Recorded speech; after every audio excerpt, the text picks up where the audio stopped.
Yes la team, on se retrouve pour l'épisode 2 de ma boutique Rosalia Beauty. Je vais vous montrer comment j'ai passé la barre des 1K day avec cette boutique. Comme d'habitude en pleine transparence, en vous montrant les chiffres d'affaires, les dépenses publicitaires, les publicités que j'ai mis en place et tout ce que je compte mettre par rapport à cette boutique. Comme je répète, ne me copiez pas, ça ne sert à rien. Et je sais qu'il y a certaines personnes qui m'ont copié et c'est dommage parce que c'est pas comme ça que vous allez réussir. Les amis, comme j'ai expliqué dans l'épisode 1, je ne serai pas uniquement sur mon petit PC à Dubaï. Là, on se retrouve en direct de l'aéroport. Pourquoi? Parce que je suis actuellement en Chine, notamment parce que j'ai certaines idées de business et d'expatriation sur place et aussi notamment parce qu'il y a la foire de Canton. Durant cette vidéo, je vais vous présenter donc toute la boutique Rosalia Beauty et aussi donc ce que je fais en Chine et pourquoi je suis là. Let's go pour la vidéo. Laissez-moi prendre un taxi et me poser à l'hôtel et ensuite je vous montre les résultats de la boutique Rosalia Beauty. On se retrouve directement dans mon hôtel à Guangzhou et je vais vous présenter en détail et avec une pleine transparence l'ensemble des résultats que j'ai pu générer avec cette boutique, notamment du 6 au 20 avril 2025. Je vais vous montrer dans un premier temps donc le chiffre d'affaires que j'ai pu générer avec cette boutique durant cette période-là et aussi donc les dépenses publicitaires pour qu'on puisse calculer réellement la marge que j'arrive à générer avec la boutique. Je vais vous expliquer donc en détail la stratégie publicitaire que je mets en place actuellement avec la boutique, les changements que j'ai apportés au site. Ceux qui ont regardé un petit peu le site, ils ont pu voir que j'ai fait des modifications par rapport à l'épisode 1 et c'est notamment parce que j'ai demandé à mon avocat de mettre en place un audit de mon site. Donc on a fait pas mal de modifications et c'est encore en cours. La gestion de mon fournisseur, donc Wendy, les projets pour la suite et je vais aussi répondre aux questions qui m'ont été posées en commentaire, notamment concernant l'épisode 1. Donc je vais aller directement sur Shopify. On s'était quitté exactement donc, le 6 avril 2025, donc les chiffres ne bougent pas, on était à 187 € de chiffre d'affaires. En dépenses publicitaires, on était à 161 € dépensés donc, lors du 6 avril et on était tout juste en break-even par rapport à la boutique. Donc là maintenant, si je vais du 6 au 20 avril, on a généré un total de 4 966 € de chiffre d'affaires. Donc là, c'est la journée du 6. Là, sur cette période-là, je laissais exactement le budget tel quel. Je ne touchais à rien pour laisser développer tout simplement le pixel et avoir davantage de données. Et ensuite, j'ai commencé à augmenter le budget. Donc, à partir du 15 avril, on a pu générer donc 421 € de chiffre d'affaires. Le 16 avril, on a fait 825 € de chiffre d'affaires. Donc, au final, on a fait un K-Day. C'est juste que comme on a une réduction en place sur notre site, c'est pour ça qu'au final, ça fait 825 €. On a fait 783 € le 17 avril, 786 € le 18 avril. Le 19, on a fait 554 € et là, on est à 723 €. Donc, actuellement, on tourne autour des 700 à 800 € de chiffre d'affaires post-réduction parce qu'il faut aussi prendre en compte que sur la boutique, on a mis en place une réduction. C'est pour ça que les ventes totales, on est à 4 966 € et que les ventes brutes, on est à 6 645 €. Tout simplement parce que les ventes brutes, ça prend en compte le total sans la réduction et les ventes nettes, ça prend en compte donc le vrai prix auquel les clients achètent, c'est-à-dire 32,90 €. Au niveau des dépenses publicitaires, si je vais du 6 au 20 avril, j'ai dépensé environ 2 500 € en dépenses publicitaires Facebook pour générer donc 4 966 €, ce qui est plus que correct au bout de 2 semaines de testing et ça fait que j'arrive à être rentable. Là, j'arrive à dégager environ 20% de profit, ce qui me fait environ 900 € de profit sur les 4 966 €. Après, je précise aussi qu'on est vraiment sur une période de testing, donc je suis encore en train de modifier le site, modifier le prix du produit comme dans l'épisode 1, je l'ai montré, je l'ai modifié. On est encore en train de tester des créatives, donc on met en place pas mal de choses à ce niveau-là. Donc voilà, c'est les dépenses publicitaires qu'on a pu mettre en place. On a un CTR d'environ 1,46, la répétition on est à 1,47, l'impression, les CPM, on est à peu près à 17 en termes de CPM parce que comme on est sur la niche cosmétique, c'est une niche qui est extrêmement concurrentielle. Donc, il ne faut pas s'attendre à avoir des CPM à 4 ou 5, notamment sur le marché français, sur la niche cosmétique et beauté. Maintenant, sur la partie publicité, j'ai testé plein de créatives différentes et de différentes manières. En cliquant ici, ça va structurer donc les publicités qui ont le plus dépensé en publicité, donc Facebook, Instagram, etc. Là, j'ai cette vidéo qui est juste ici par exemple, j'ai cette photo, j'ai une autre vidéo. Je vais vous présenter en détail donc la stratégie que j'ai mis en place au niveau des publicités.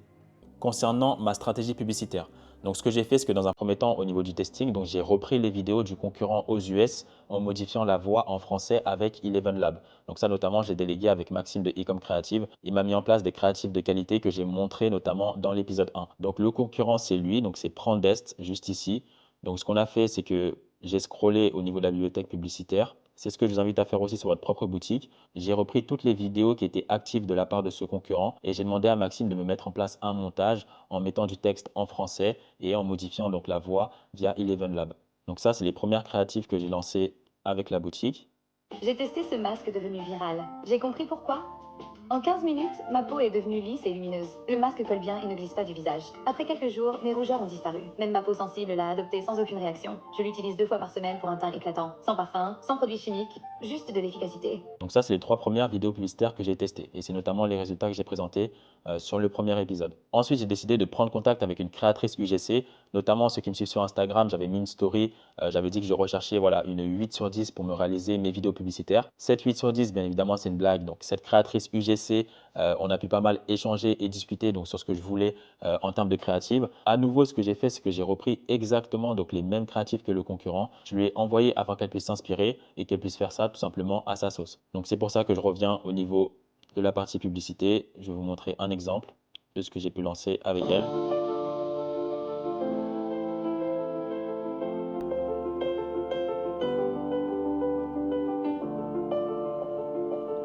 Donc ça, c'est un exemple de vidéo qu'elle m'a fait et qui a bien fonctionné.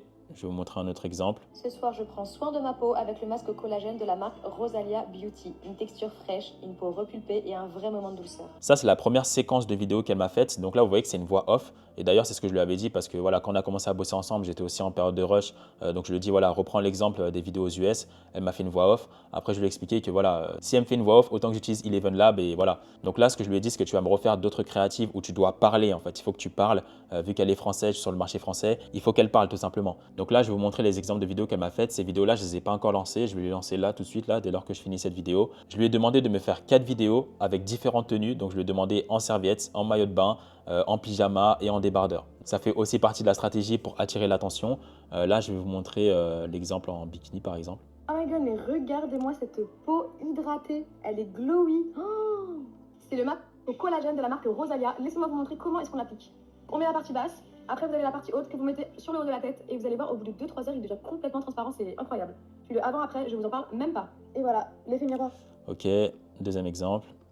Regardez comment le masque au collagène de la marque Rosalia rend ma peau tellement glowy et tellement hydratée. En fait, ce qui est dingue avec ce masque, c'est qu'au bout de 2-3 heures, il devient complètement transparent. C'est assez hallucinant, mais les résultats, en plus, ils sont tellement fous. Je vais vous montrer ça. Rendez-vous dans 2-3 heures. Ok, on est à 2 heures après du coup la pose du masque. Regardez, il est presque devenu complètement transparent. J'ai le temps de préparer un peu et on va. Donc là, ces publicités, je ne les ai pas encore lancées. Je vais les lancer aujourd'hui et je vous ferai un update sur l'épisode 3. Donc, concernant la créatrice UGC, je vais vous montrer un petit peu les tarifs. Donc, globalement, sur le marché des UGC, c'est un petit peu ça. Voilà, une vidéo UGC organique, 120 € de 15 à 30 secondes, des photos UGC organiques à 25 €. Donc, pourquoi je l'ai utilisé? Parce que comme je suis en train de créer une marque long terme, j'aimerais bien avoir un peu une effigie qui puisse représenter ma marque. Mais ce n'est absolument pas obligatoire. Comme j'ai déjà montré avec l'IA, vous pouvez mettre en place des vidéos UGC sans avoir besoin justement d'elle. Et en plus, ce que je peux faire par la suite, c'est que comme elle m'a réalisé des bonnes vidéos de cette manière, je peux tout simplement, avec certaines applications, modifier son visage et refaire de nouvelles créatives avec une nouvelle personne, alors que c'est parti de la base d'une vraie UGC. Donc, c'est la stratégie justement que je vais mettre en place assez prochainement. Et le dernier point au niveau de ma stratégie publicitaire, donc j'ai un call aujourd'hui avec un créatif stratégiste. Il faut savoir que les créatifs pour les marques e-commerce, ce n'est pas un jeu. Il y a des gens pour qui mettre en place de bonnes créatives, avoir un bon angle marketing, etc., c'est un vrai métier. Il y a des gens qui passent leur journée à faire ça. C'est pour ça que je vais prendre un call avec un créatif stratégiste, donc c'est Sarah, pour pouvoir développer le tout, pour qu'on puisse discuter par rapport à ça et ce que je vais mettre en place, en tout cas sur l'aspect créatif au niveau de la marque Rosalia Beauty. Et je sais que le point crucial, le plus important par rapport à cette boutique, c'est vraiment les créatifs parce que l'offre, elle est validée, le site, il est professionnel. Donc là, maintenant, tout est question de bosser avec un expert en créative pour qu'on puisse continuer à développer le tout. Maintenant, si on va sur la partie modification du site avec mon avocat. Donc, j'ai mis en place pas mal de modifications. Donc, ce n'était pas lié forcément à la stratégie marketing parce qu'on a déjà un bon positionnement. L'offre qu'on a, elle est bonne et tout est validé. C'est plus au niveau de la légalité et du fait de respecter entièrement la loi au niveau de mon site. J'ai demandé à mon avocat qui gère tous mes business de me faire une revue donc, de mon site internet comme ici. Donc ça, c'est un document qui est en soi complètement confidentiel. Donc vous n'avez jamais vu quelqu'un montrer publiquement ce genre de document. Mais je vais vous montrer quelques extraits afin que vous puissiez être pleinement dans la légalité. Donc ceux qui ont vu l'épisode 1, on avait notamment un bandeau promotionnel où on mettait jusqu'à 58% de réduction sur nos packs, livraison offerte, etc., etc. Donc c'est exactement ce bandeau juste ici. Là, vous pouvez voir la modification. Donc on a enlevé donc, les 58% de réduction parce que déjà, ce n'était pas cohérent par rapport à l'offre qu'on a mis en place sur la fiche produit parce que ce n'était pas 58% de réduction, mais c'était un petit peu moins. Mais on a tout simplement enlevé donc, la partie réduction sur le header.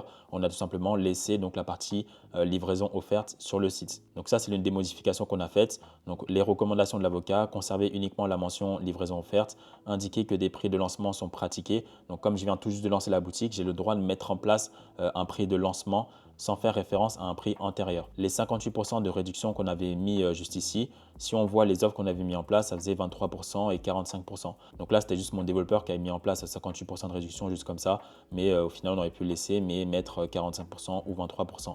Donc ça, c'est l'une des modifications que j'ai faites avec mon avocat. Au niveau du testing, donc sur la page produit, je vais vous la remontrer. On a des vidéos UGC donc sur la page produit pour que ça puisse rendre bien et montrer voilà, que le produit est vivant, qu'il fonctionne réellement.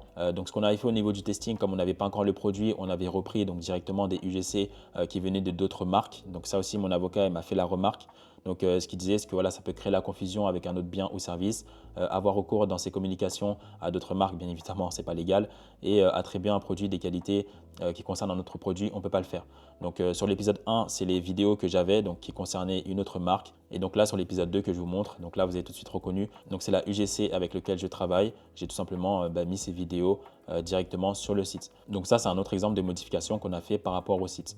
Ensuite, par rapport à la page du suivi de commande, donc ce que l'avocat disait, c'est comme on a mis écris-nous, on est là 7 jours sur 7. Il a bien mis, donc assurez-vous d'avoir effectivement les moyens techniques et opérationnels pour répondre 7 jours sur 7. Si ce n'est pas le cas, bien évidemment, il ne faut pas le mettre. Et donc toujours concernant le site, mon avocat il m'a refait donc une politique de confidentialité, il m'a refait une politique de remboursement, donc là il y a document confidentiel. Il m'a refait aussi des CGV donc complètement légal. Donc ça c'est à terme, quand vous commencez à avoir des résultats, vous pouvez réinvestir vos bénéfices pour justement demander à un avocat que tout est bien en règle, tout est bien carré. Au début vous pouvez faire des CGV, politiques de confidentialité, etc. Avec ChatGPT ou même Shopify les transmet, mais quand tu commences à avoir des résultats, tu réinvestis pour demander un audit complet pour pouvoir avoir un site vraiment qui est carré et légal pour pouvoir ensuite scaler. Donc là, c'est exactement ce que j'ai fait au niveau de la modification du site. Donc il y a encore d'autres choses, mais c'est vraiment pour vous donner un exemple. Maintenant, sur la partie 3, donc gestion de mon fournisseur. Donc au niveau de l'offre que j'ai mis en place par rapport à ce produit, donc je reviens sur la fiche produit. J'ai les 3 masques à 15,90 €. Au début, j'avais mis 12,90 €, mais j'ai monté à 15,90 € pour que pas tout le monde achète cette première variante. On a 8 masques à 25 € et on a 12 masques à 32,90 €. Au niveau du prix fournisseur, ça, je ne l'avais pas encore montré sur l'épisode 1.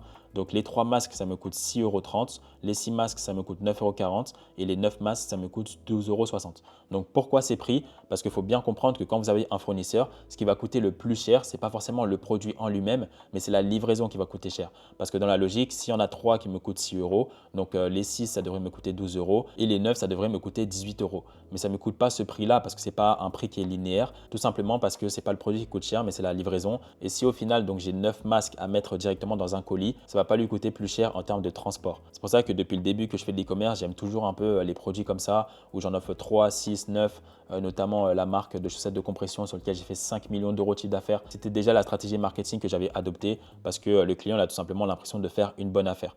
Donc ça, c'est au niveau du prix fournisseur. Au niveau des packaging, donc qui ressemble exactement à ceci. Donc là, c'est le fournisseur qui a mis en place des modifications. Je lui ai demandé de modifier le packaging en français, donc il va me faire la modification. Mais vous voyez que le produit, les clients ne vont pas le recevoir dans un sac poubelle, comme on peut le voir notamment avec AliExpress où voilà, ils peuvent avoir un produit qualité, mais ça peut être dans un sac poubelle et pour l'expérience client, c'est pas bon du tout. Concernant le packaging, on est déjà largement mieux de ce qui peut se faire sur AliExpress. On aura le packaging en français très prochainement et même les grandes marques qui vendent des masques en collagène, ils n'ont pas un packaging extraordinaire. C'est vraiment un packaging de ce type. Toujours concernant la partie fournisseur, donc je peux vous montrer une facture du fournisseur.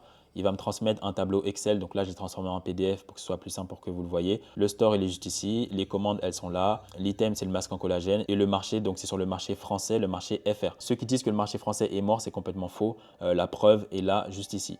Donc si je descends un petit peu, là, vous pouvez voir que globalement, donc les gens, ils en achètent 2, 2, 3, 2, 2, 3, 1, 2, 1. Vous pouvez voir que sur le premier épisode, il y avait beaucoup de clients qui achetaient directement la première variante parce qu'elle était à 12,90 €. Et aussi, c'était un nouveau site. Sauf que maintenant, comme le site, ça fait déjà 2-3 semaines qu'il est présent, les gens, ils ont pas mal de trust parce que ce n'est pas un site en dropshipping qui disparaît en 24 heures. Donc, il y a déjà beaucoup plus de personnes qui se permettent d'acheter le pack de 2 et le pack de 3. Et aussi parce qu'on a augmenté le prix du pack 1 pour éviter que tout le monde aille là-bas. Parce que vous voyez qu'au niveau des marges par rapport aux fournisseurs, donc le pack de 3, il est à 6,30 €. Donc, ça me fait une marge de moins de 10 €. Le pack de 6, il est à 9,40 €. Ça me fait une marge d'environ 16-17 €. Et le pack de 3, donc il est à 12,60 €. Donc là, j'ai une marge d'environ 20 euros. Donc là, l'idée pour moi, c'est vraiment que tout le monde aille uniquement sur ces packs-là. C'est pour ça qu'on a mis best-seller juste ici et qu'on augmente les prix progressivement. Dans la logique, quelqu'un qui voit donc ces différents packs, il puisse se dire que je vais acheter directement ici. C'est le plus logique et c'est gagnant-gagnant pour tout le monde. Donc toujours sur l'aspect fournisseur, donc ça c'est un exemple de facture qui m'a été transmis par le fournisseur. Donc là, j'ai dû payer 800 $ pour vous montrer en pratique les choses. Et je vous montre aussi la vidéo des stocks qu'il y a en usine concernant ce produit. 我们可以看一下，我们都有自己裁的，有自己的裁床。 Donc ça, c'est des entrepôts qui sont directement en Chine. D'ailleurs, je vais aller sur place. Comme j'ai expliqué, je suis actuellement en Chine et je vais voir le fournisseur directement et je vous montrerai aussi les produits directement. Sur l'aspect fournisseur, globalement, c'est exactement où est-ce que j'en suis. Tous ceux qui sont dans mon programme de formation, vous pouvez travailler directement avec ce fournisseur. Il n'y a pas de minimum de commandes, comme j'ai déjà expliqué, pour que vous puissiez vous lancer au mieux. Donc, petit 4, donc les projets pour la suite. Donc, concernant la marque Rosalia Beauty, donc là, on a réussi à passer la barre des 1KD donc avec le masque en collagène. Donc là, ce que je compte faire, c'est de continuer à scaler donc le masque en collagène, notamment via les nouvelles UGC que je vous ai montrées donc juste avant de la UGC créatrice. J'ai un call avec un expert en créatif dans la journée pour pouvoir discuter et voir qu'est-ce qu'on va mettre en place. Au niveau de l'offre, on ne va pas forcément bouger quoi que ce soit. On va continuer à mettre en place les modifications qui m'ont été demandées par mon avocat. Au niveau de la source de trafic, là, je vais me lancer à fond sur TikTok parce que comme vous voyez, au niveau des dépenses publicitaires, on a dépensé 2500 €. C'est sur le groupe Meta. Donc Meta, ce n'est pas que Facebook, c'est Facebook, Instagram, etc. Et la plus grande partie du budget concernant cette boutique, ça va se dépenser sur Instagram parce que c'est vraiment un produit voilà, très visuel et qui touche les personnes qui sont très intéressées par l'esthétique, notamment les personnes qui sont sur Instagram et TikTok. Donc là, je vais commencer à lancer la publicité TikTok avec les publicités que je vous ai montrées avec les UGC. J'attends aussi de faire le call avec l'expert en créatif pour pouvoir développer tout ça. Je vais faire TikTok Ads et TikTok Shop aussi parce qu'actuellement, c'est en train de complètement exploser. TikTok Shop, ça fait à peu près 1 an que c'est valable aux US. C'est valable en France depuis un petit peu moins d'1 mois. Donc moi, j'ai profité de cette opportunité pour vous montrer aussi les résultats que je peux avoir, notamment sur TikTok Shop avec ce produit. Et le dernier projet que j'ai avec cette boutique, j'ai demandé à mon fournisseur, donc Wendy, de me faire un devis concernant ce produit-là. Donc pourquoi spécialement ce produit-là? Parce que tout simplement, là, je suis beaucoup en train de m'inspirer de ce concurrent, comme je l'ai dit, Prandest. Et je sais qu'il a énormément de publicité qui tourne par rapport à ce produit. Je vais essayer de vous trouver un exemple. Voilà. Donc c'est exactement ça.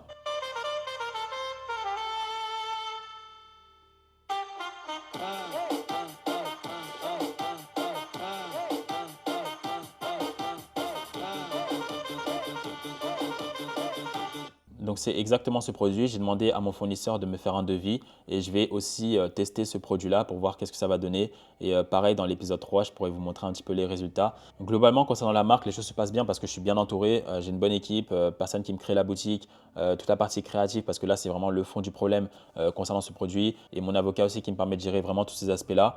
Donc voilà, de manière transparente, je vous montre un peu l'aventure concernant cette boutique.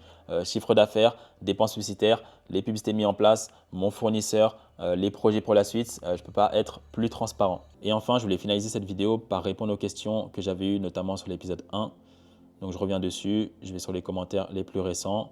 Donc pour la vidéo publicitaire, c'est vraiment une personne qui présente le produit. J'ai repris des créatifs venant directement du concurrent et j'ai fait des modifications comme j'ai expliqué à l'instant dans l'épisode 2. Donc c'est un produit qui vient directement de la Chine. Oui, effectivement. Bonjour Jonathan, mettre les noms de L Cosmopolitan, c'est pas un peu mon sujet et risqué. Sur tous ces aspects-là, au départ, c'est mon développeur qui a mis ça en place. Ça, on va l'enlever. Dans tous les cas, ça n'apporte pas plus de valeur ajoutée, ça ne va pas nous aider au niveau du taux de conversion. Après, ce que je peux faire, c'est notamment prendre contact avec certains blogs pour pouvoir justement ramener du trafic aussi de cette manière-là et pouvoir les mettre directement sur mon site. Donc ça, prochainement, on l'enlèvera parce que c'est mon développeur qui l'a mis en place, mais c'est pas ça qui va révolutionner ma boutique. Il n'y a pas de problème à ce niveau-là. Donc tout comme avoir une société implantée au Nouveau-Mexique, non, je vois pas où est le problème. Ça change strictement rien, donc ça pose pas de problème. Testé par des dermatologues, ça aussi, on va faire des modifications, mais on va vraiment le faire. Là, je suis en contact avec un laboratoire pour pouvoir montrer tout cela en pratique.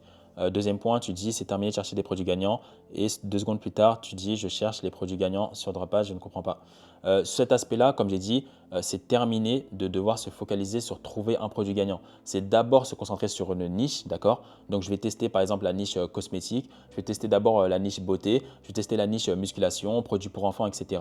Je vais regarder sur Google Trends s'il y a une tendance par rapport à cette niche sur les 3 à 6 premiers mois. Et ensuite, donc, je vais chercher donc, des produits sur la base de cette niche, d'accord? C'est comme ça qu'on fait. Et ensuite, donc tout ce qui est aussi important, c'est de pouvoir se positionner correctement par rapport à la concurrence et c'est ce que j'enseigne, d'accord? Au lieu de faire ce que la plupart des débutants vont faire, c'est-à-dire je vais d'abord tester un produit sur la musculation, ensuite je vais tester un produit beauté, je vais tester un produit sur la niche des produits pour enfants, au final, ils vont avoir aucune expertise. Moi, ce que je fais, c'est que je vais rester sur une niche pendant 3 mois, pendant 6 mois. C'est comme ça qu'on réussit en e-commerce. Ce n'est pas en testant plein de produits sur différentes niches. Donc oui, je vais chercher des produits gagnants sur la niche que j'ai choisie. Moi, j'ai choisi la niche cosmétique. Donc là, par exemple, j'ai commencé avec un masque en collagène. Là, il y a potentiellement un autre produit gagnant qui est intéressant. C'est le liquide que je vous ai montré qu'on met sur le visage. Donc ça reste un produit qui est dans la niche cosmétique et c'est un produit gagnant potentiel sur la niche cosmétique. Donc on reste sur la niche cosmétique. Donc le point 3, mon image a été générée par l'IA alors que c'est exactement celle de Prandest.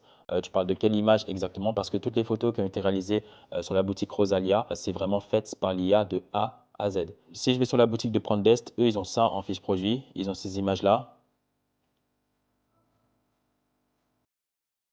Et nous, on n'a pas ces images-là.